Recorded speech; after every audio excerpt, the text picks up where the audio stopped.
এই এই সাপোর্টটা কিন্তু আপনারা দিবেন। এটা মুখটা না বলে, ওনাদের বাসায় মুখটা না বলে উপরে এই সাপোর্টটা দিবেন, তাহলে বিম শাটারিং এর সময় কাঠটা আমার এদিক যাবে না, এই কাঠটা আমার এদিক আসবে না। ঠিক আছে, এবং আপনারা অবশ্যই কিন্তু মাটি দিবেন, বিমের সাইডে অবশ্যই মাটি দিবেন, নিচ দিয়ে কিন্তু অবশ্যই কাঠটা মাটি দিয়ে কিন্তু সাপোর্টিং ভালো করে দিতে হবে। এবং অবশ্যই ঠেস দিবেন, এই পাশ থেকে কাঠ দিয়ে ঠেস দিবেন, কাঠ দিয়ে অবশ্যই ঠেস দিবেন তাহলে।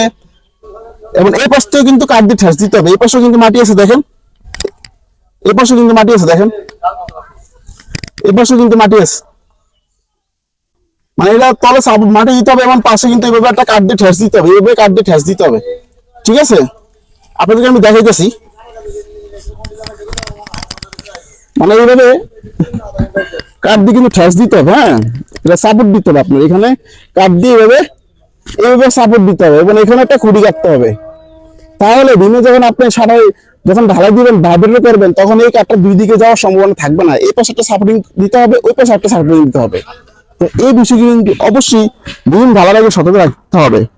যদি আপনি এই বিষয়গুলো অবশ্যই সতর্ক না থাকেন, তাহলে কিন্তু দেখা যায় বিমটা কিন্তু ব্যাকা হয়ে ঢালার পরে যখন আপনি শাটারিং খুলবেন, তাহলে কিন্তু বিম ব্যাকা দেওয়া মানে ব্যাকা দেখা যাবে, তখন কিন্তু বিম ব্যাকা দেখা যাবে। তো আমি অনেক সাইডে যাই, দেখা যায় বিম ঢালার পরে বিম দিকে সাপের মতো ব্যাকা।